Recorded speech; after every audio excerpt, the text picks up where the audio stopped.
Assalamualaikum warahmatullahi wabarakatuh. Yang terhormat Ibu Ayuning Budiati selaku dosen pengampu mata kuliah Governance Digital. Perkenalkan, nama saya Minhatin Karimah dengan NIM 666123017. Jadi di sini saya akan menjelaskan governance matrix ragam. Apa itu ragam? Ragam adalah singkatan dari religious, adaptable, great, educate, dan modern, dan merupakan aplikasi layanan publik terintegrasi berbasis elektronik dari pemerintahan Kota Serang. Aplikasi ini ditujukan untuk memberikan berbagai layanan publik kepada masyarakat, seperti informasi bisnis, ekonomi, kependudukan, kesehatan, lingkungan, dan pendidikan. Nah, aplikasi Ragam merupakan induk dari seluruh aplikasi informasi dan layanan publik yang dikelola oleh Diskominfo Kota Serang. Aplikasi Ragam ini diciptakan untuk mengintegrasikan berbagai macam aplikasi layanan informasi yang telah dibuat sebelumnya oleh Diskominfo bersama OPD terkait. Nah, tujuan dibuatnya aplikasi Ragam itu adalah untuk mengintegrasikan berbagai macam aplikasi layanan informasi yang telah dibuat sebelumnya oleh Diskominfo bersama OPD terkait. Selain itu, aplikasi ini diciptakan untuk memudahkan masyarakat dalam menerima maupun menyampaikan informasi kepada pemerintah Kota Serang yang dapat diakses dimanapun dan kapanpun. Layanan di aplikasi Ragam ini ada berita pemerintah, aduan masyarakat atau RABEK, ada Gelati, PPID, JDIH, dan Serang Siaga. Oke, selanjutnya ada matriks governance. What atau W-nya yang pertama ada business monarchy. IT principal decision-nya ada Kepala Dinas Diskominfo, IT arsitektur inputnya ada Kepala Dinas Diskominfo, IT arsitektur decision-nya ada Kepala Dinas Diskominfo, IT infrastruktur inputnya ada Kepala Dinas Diskominfo, IT infrastruktur decision-nya ada Kepala Dinas Diskominfo, Business Apps Needs Input ada dinas atau lembaga lain, Business Apps Need Decision ada Kepala Dinas Diskominfo, IT Investment Input ada Kepala Diskominfo, IT Investment Decision ada Kepala Dinas Diskominfo. Nah, untuk yang kedua ada IT Monarchy. IT Arsitektur Inputnya ada tim IT Diskominfo.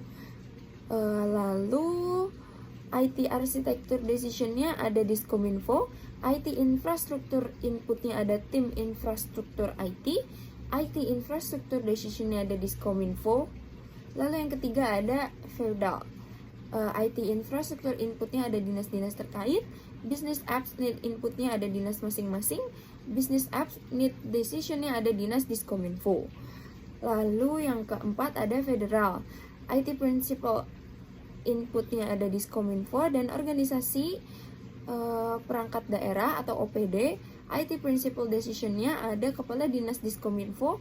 IT Arsitektur Inputnya ada Diskominfo dan organisasi perangkat daerah lainnya yaitu OPD. Lalu ada IT Arsitektur Decision ada Diskominfo. IT Infrastruktur Input ada Diskominfo dan OPD.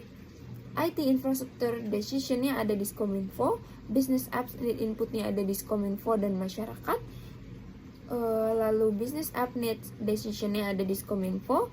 IT Investment Inputnya ada Diskominfo dan organisasi perangkat daerah atau OPD. IT Investment Decisionnya ada Kepala Dinas Diskominfo. Lalu yang kelima ada Duopoly. IT Principal Inputnya ada Diskominfo plus Dinas Pendidikan. IT Principal Decisionnya ada Kepala Dinas Diskominfo. IT Arsitektur Inputnya ada Diskominfo dan Dinas Pendidikan. IT Arsitektur Decisionnya ada Diskominfo. IT Infrastruktur Inputnya ada Diskominfo dan Dinas Pendidikan. IT Infrastruktur Decisionnya ada Diskominfo. Business Apps Need Inputnya ada Dinas Pendidikan dan Diskominfo. Business App Needs Decisionnya ada Diskominfo. IT Investment Inputnya ada Diskominfo dan Dinas Pendidikan. IT Investment Decisionnya ada Kepala Dinas Diskominfo. Lalu yang terakhir hanya satu di Business Apps Need Input masyarakat menengah bebas yaitu yang anarki. Oke, yang terakhir di sini ada kesimpulan. Aplikasi ragam Diskominfo Kota Serang termasuk dalam model tata kelola duopoli dan federal. Ini karena pengelolaan dan pengambilan keputusan dilakukan bersama oleh Diskominfo sebagai pengelola teknis dan dinas-dinas terkait sebagai pemilik konten. Sementara itu, keputusan strategis dan anggaran tetap dipegang oleh kepala daerah yang mencerminkan model bisnis monarki. Penggunaan oleh masyarakat tetap diawasi sehingga tidak termasuk kategori anarki. Oke, selanjutnya ada 5 W plus 1H dari artikel The Future IT Governance Reshaping Future Public Management. Yang pertama ada what atau apa. Apa yang dibahas dalam artikel ini? Artikel ini membahas tentang pentingnya peningkatan tata kelola teknologi informasi dalam rangka membentuk manajemen publik yang lebih efektif di masa depan. Teknologi informasi ini digunakan dalam pemerintahan modern atau e-government untuk meningkatkan efisiensi, transparansi, dan akuntabilitas. Namun, implementasi tersebut masih menghadapi hambatan serius. Artikel ini menyoroti 3 aspek strategis yang perlu diperkuat untuk menciptakan tata kelola TI yang tangguh. Lalu yang kedua ada why atau mengapa. Mengapa isu tata kelola TI ini penting? Karena perkembangan teknologi dan ancaman cyber seperti peretasan, spam, dan virus semakin besar dan dapat mengganggu stabilitas layanan publik serta keamanan negara. Nah, Indonesia seperti negara lain mulai memanfaatkan TI untuk pelayanan publik. Namun, kasus peretasan terhadap pejabat tinggi negara menunjukkan adanya celah dalam sistem keamanan TI nasional. Oleh karena itu, dibutuhkan tata kelola TI yang lebih baik dan lebih kuat untuk mencegah dan mengatasi ancaman ini. Lalu ada when atau kapan. Kapan perlunya tata kelola TI ini diterapkan? Tata kelola TI harus diperkuat sekarang dan ke depan. Seiring dengan semakin majunya era digital dan meningkatnya ketergantungan pada teknologi dalam pelayanan publik, penerapan e-government di Indonesia dimulai sejak tahun 2023. Namun hingga kini banyak instansi pemerintahan masih berada pada tahap awal digitalisasi. Ini menunjukkan urgensi perbaikan tata kelola TI yang harus segera dilakukan, terutama untuk mengantisipasi masa depan yang lebih digital dan kompleks. Selanjutnya ada where atau di mana. Di mana isu ini relevan?